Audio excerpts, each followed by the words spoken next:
energy currency of the cells inside of you.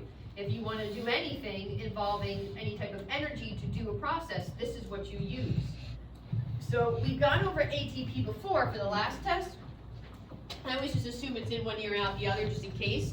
And so with this one, what we're basically saying is that ATP is going to be adenine triphosphate. So that means that you're going to have ribose, which is a 5-carbon sugar. And so that's going to be the main part of it down here. So ribose is going to be the main one, and we call it a 5-carbon, 5-carbon sugars, because it's going to have 1, 2, 3, 4, 5 total. Adenine is going to be the nitrogenous base that you're going to have over here, and you have 3 phosphates. So that's why ATP is technically called adenine triphosphate.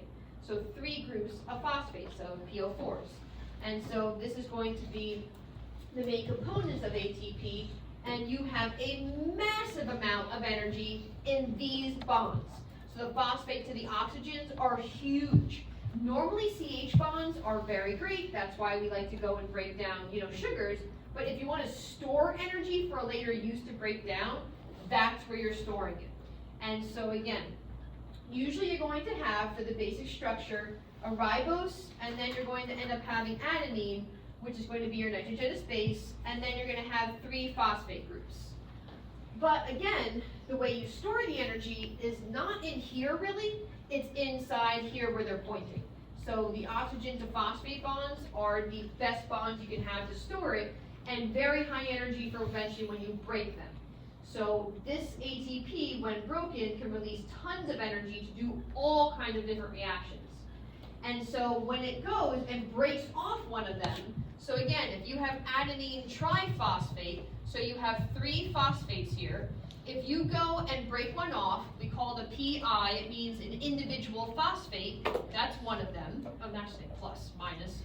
You're going to end up with a DP, which is going to be 2 phosphates. This is adenine diphosphate, di means 2. So you go from a tri, you remove an individual phosphate. This is going to do a ton of energy.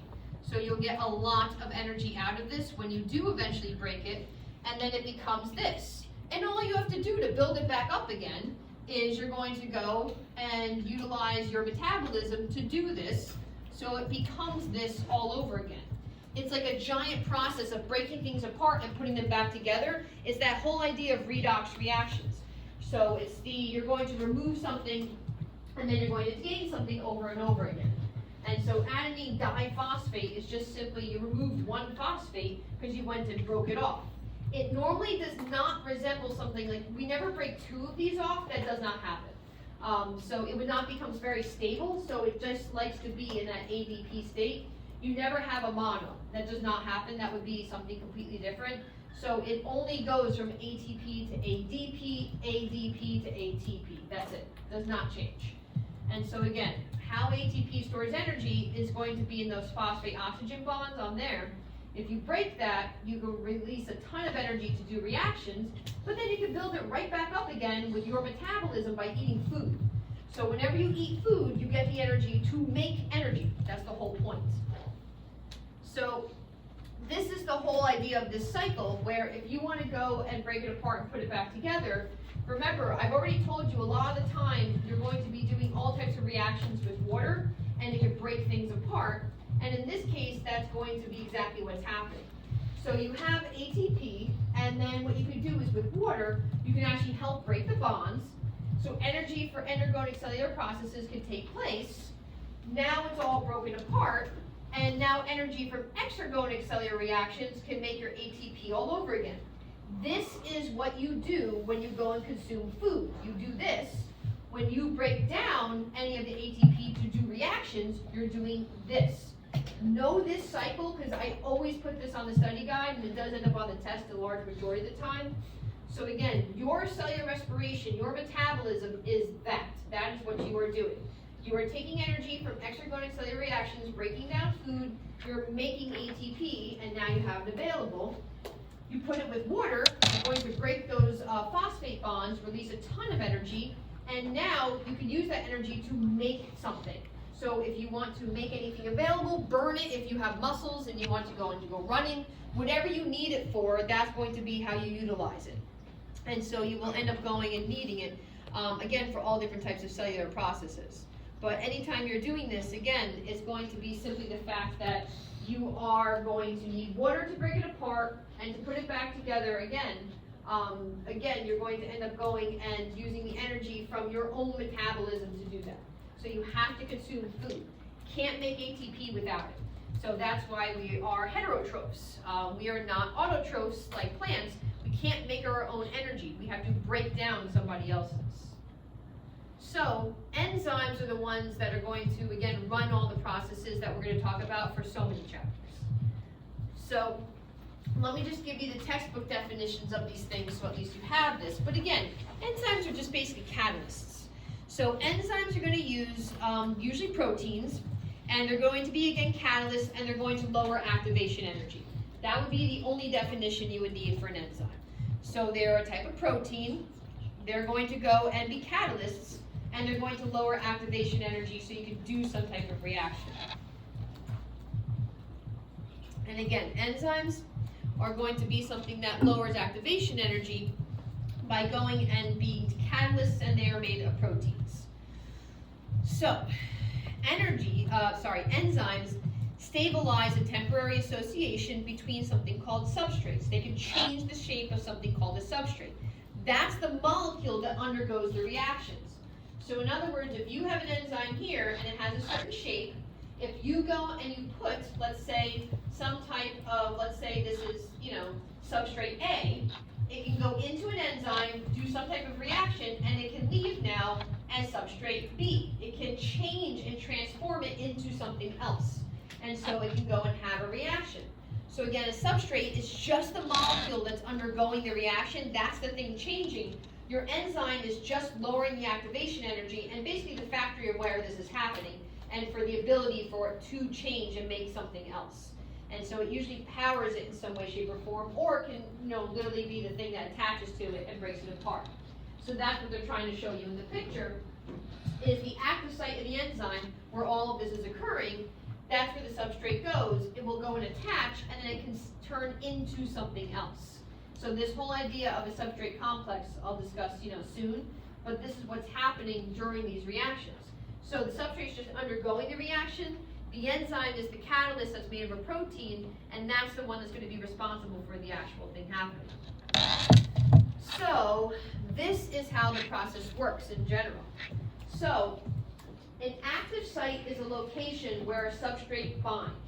It will never bind anyplace else. So the molecule that is undergoing the reaction has to bind to something called an active site. So that's going to be the location where it will fit snugly. Certain molecules will only fit in certain types of enzymes. They are not universal. So if you were going to have, let's say, something for glucose, it has to be a glucose-based enzyme. So lactose and lactase, that's how that would work. So lactase is the enzyme, and it breaks down lactose. It can't do anything else. It can only work on one molecule. So they're very, very specific. And so again, the active site is where the substrate binds to, and it's usually going to be a pocket or a cleft in the enzyme, and there's going to be some space that fits directly into there. So when the substrate and the enzyme are connected, we call it an enzyme substrate complex. It doesn't get much easier. So literally when the enzyme and the substrate are connected, we call that an enzyme substrate complex. That's what this is. So it is literally going to be attached. So if you want to do this whole process, all you have to do is you can take whatever you have for your actual product. This is going to be a disaccharide of some type. And so it's going to be two sugars bonded together. On the active site, they're going to attach to there. Again, adding water, because remember I told you water can help break things apart. It breaks the bond of the disaccharide, so now you're going to have glucose separately from fructose. And then you can go and reuse this thing as many times as you need. So again, do know this process, but it's pretty basic. If we get to the videos today for extra credit, which I'm pretty sure you'll be able to, we can watch some of these things as well, and plus it helps with the study guide. But again, in general, this is all that's happening when you do these types of reactions. You're simply going to have an active site where you're going to be placing that substrate. It's going to either break it apart or, go and put something together, and then it will go and release them at a later time, but it can only do this at the active site. There's technically something called an allosteric site that's like an on-off switch, but we'll be getting to that in a minute. Other than that, this is like the main way that this works. It's actually pretty easy. this is where it gets more complicated. So in your body, you're not always just doing one reaction. Like lactose and lactase is a basic one. If you have lactase, there as an enzyme, it can break down the lactose. It's one reaction that's occurring. But if you're doing metabolism, there are so many things happening and you need so many enzymes and there's so many processes happening at the same time. So we call this a multi-enzyme complex. It's when you're using several enzymes catalyzing different steps of a sequence of reactions, and so you are all going to be associated with each other to eventually have an end product. So let me give you the formal definition because it's pretty long, but it's the idea of what I was just saying.